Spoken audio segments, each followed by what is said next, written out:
Plus la lumière grandit, plus les ténèbres se renforcent. Plus mon énergie devient positive et lumineuse, plus j'attire une énergie négative de même intensité, de plus en plus puissante, dense, opaque et obscure.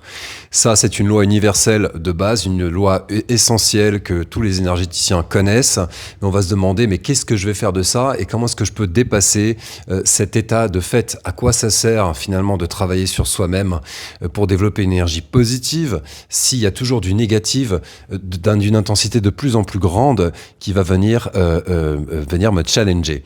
Vous connaissez cette expérience, ce sentiment où quand tout va bien, vous avez dépassé des schémas, vous avez lâché des choses. En tout cas, c'est ce que je vois en cabinet souvent, et puis c'est ce que je vis à titre personnel. J'ai dépassé des choses, je suis content, j'ai l'impression que j'ai atteint un palier. Je suis très très heureux dans ma vie, j'ai réussi à dépasser des challenges assez importants. Et puis voilà qu'une autre expérience encore plus douloureuse arrive, quelque chose qui me semble encore plus dur que ce que j'avais déjà dépassé, et je vais avoir cette fameuse phrase que j'entends souvent. Il y a encore plein de trucs à libérer. J'ai encore des dossiers à libérer. Et on va avoir le sentiment de tourner en rond, en fait. Finalement, je me dis, j'ai réussi à me libérer de problèmes familiaux, j'ai réussi à me libérer de la relation toxique que j'avais avec telle ou telle personne. Et voilà qu'une autre relation toxique encore plus dure à résoudre, encore plus subtile, parce que cette fois-ci, il y a aussi du bon chez l'autre, vient me challenger. Voilà une situation qui se répète. J'ai réussi à résoudre des problèmes financiers et je retombe dans un autre problème financier. Qu'est-ce qui se passe? Quelle que soit l'approche énergétique, quand on fait de l'énergétique, on va s'intéresser aux lois universelles. C'est-à-dire, on va s'intéresser aux lois qui vont régir l'univers, puisque pour nous, énergéticiens, tout est énergie. Le cosmos est constitué d'énergie. Et dans ces énergies, il y a deux polarités. La polarité qu'on appellera dans le taoïsme, par exemple, le yin, et la polarité yang, l'obscurité et les ténèbres, le négatif et le positif, le masculin, le féminin. On va considérer que dans l'univers, il y a deux polarités contraires et que ces polarités s'équilibrent. Maintenant, quand on va dire positif au négatif, on l'entend souvent en jugeant, sous le regard du jugement. On l'entend avec le filtre du jugement. Négatif ne signifie pas quelque chose à enlever, quelque chose de mauvais, mais bien une polarité contraire. Vous pouvez le voir comme une autoroute à double sens. Quand je conduis, le positif, c'est moi, c'est mon courant. Et en face, il y a ceux qui vont dans l'autre sens. Il y a une loi essentielle, faite de l'énergétique, qui dit que tout dans l'univers résulte de l'équilibre entre deux forces opposées. Tout dans l'univers résulte de l'équilibre entre deux forces opposées. C'est-à-dire qu'il y a toujours 50% de positif et 50% de négatif. Et que c'est un équilibre entre ces deux forces qui forme la vie. Entendez bien, parce qu'on va aller conclure sur ça ensuite, et je vous donnerai comment on peut équilibrer ces polarités entre nous, en nous. Mais entendez bien ça, tout dans l'univers résulte de cet équilibre. Ça veut dire que quand le négatif va appuyer sur le positif va dépasser le négatif, créer donc quelque chose, puisque tout est créé par cet équilibre. Le négatif va venir se renforcer pour maintenir et développer cette chose, puis le positif va se renforcer encore plus, ce qui va créer le mouvement dans l'existence. On va le retrouver en tant qu'énergéticien dans l'individu, dans l'humain, pas seulement dans le cosmos, mais bien dans l'être humain. On va apprendre par exemple en médecine chinoise que la bonne santé est acquise en suivant une règle de base. Médecine chinoise, donc, une approche énergétique vieille de plusieurs milliers d'années, nous informe de ceci. Pour être en bonne santé, il faut avoir 50% d'énergie négative et 50% d'énergie positive. Si il y a 51 ou 52% d'énergie négative, on va commencer à être en mauvaise santé. Mais si l'énergie positive se renforce et passe à 51%, l'énergie négative se renforcera. Si le positif grandit, pour maintenir l'équilibre, ça va faire grandir le négatif. Systématiquement. On ne peut pas être à 100% d'énergie positive. Qu'est-ce que c'est l'énergie négative? C'est l'énergie qui va nettoyer, emmener ce qui n'a plus besoin d'être. C'est l'énergie de la mort, de la destruction. Par exemple, on sait que par jour, on perd des milliards de cellules. Et que c'est très bien comme ça. des cheveux, des ongles, des peaux mortes, qui sont emportés par l'énergie négative. À la fin de notre vie, l'énergie négative nous emporte. Et c'est une bonne chose, ça permet que les jeunes générations puissent venir. C'est l'énergie de la maladie, de la mort, de la destruction, de l'arrêt, qui est une bonne chose. Et le vivant fonctionne par cycle, entre mort, vie, mort, renaissance. Et la progression, la croissance du vivant se produit ainsi.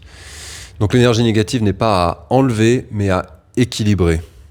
C'est donc en équilibrant en nous les polarités négatives et positives qu'on va pouvoir aller bien. On a besoin des énergies négatives pour pouvoir grandir. On a besoin d'énergies qui nous nettoient, d'énergies de purification, d'énergies de destruction, en fait, qui vont enlever tout ce qui a besoin de partir pour pouvoir créer du neuf. On a besoin que le négatif fasse son travail pour que le positif puisse naître. On a besoin que l'ancien s'en aille pour que le nouveau puisse croître. Ce sont les deux polarités. Voici les deux sens de l'autoroute. Voici les deux directions de l'énergie. Voilà comment l'univers fonctionne. L'énergie négative, c'est celle qui retient, qui crispe, qui contient, qui maintient. L'énergie positive, c'est celle qui étend et qui répand. Imaginez si on ne faisait que contenir, l'univers se ratatinerait sur lui-même. Imaginez si on ne faisait que projeter, l'univers se dilaterait. Mais les deux polarités, ces deux mouvements, positifs et négatifs, vont finalement créer un équilibre. Le problème n'est pas quand on a trop de négatifs, mais quand il n'y a plus d'équilibre entre les polarités. La solution, c'est donc l'équilibre. Je vous invite donc à prendre conscience de quelque chose. Dans les approches énergétiques traditionnelles, on va considérer que ces lois universelles se reflètent en nous-mêmes, dans l'individu, dans l'homme, dans l'humain. Dans la femme aussi, bien sûr, dans l'humain.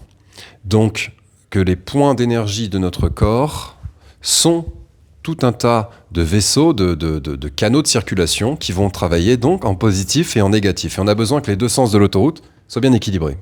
Comment est-ce que la meilleure méthode que je connais, celle que je pratique tous les jours, celle que je vous recommande de mettre en œuvre tout de suite, c'est ce qu'on appelle au Japon Gassho. C'est la posture dans laquelle je suis maintenant.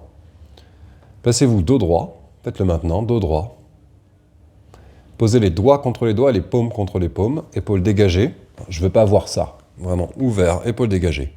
Baissez le menton. On ne se vautre pas, on se tient bien droit et on ressent les doigts et les paumes. Soyez attentif à la sensation maintenant. Quand vous faites cela, vous branchez comme si vous branchiez un câble. Le positif et le négatif, c'est comme les fiches mâles et femelles. Des fiches, des prises électriques. La fiche mâle va donner, la fiche femelle va recevoir.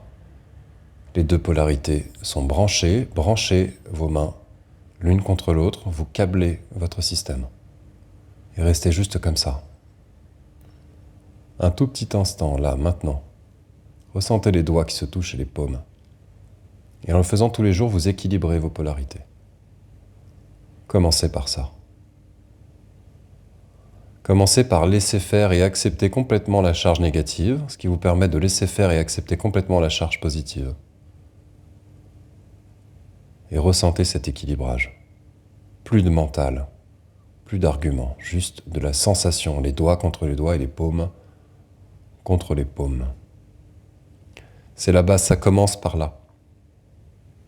Beaucoup d'autres techniques que je vous partagerai bien sûr, mais ça commence par là.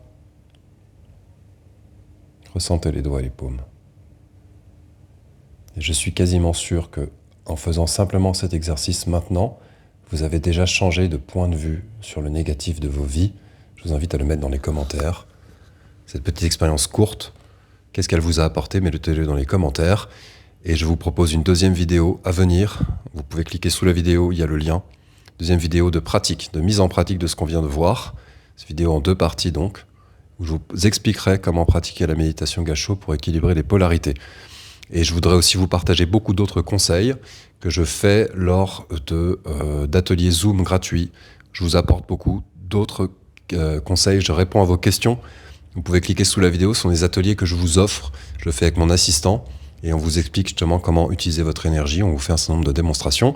Ces ateliers sont gratuits, offerts. Ils ont lieu de temps en temps en visio via Zoom. Cliquez sous la vidéo. Qu'est-ce que cette vidéo vous a apporté?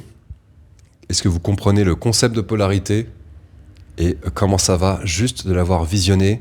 Mettez-moi vos retours et je vous dis à bientôt pour d'autres vidéos.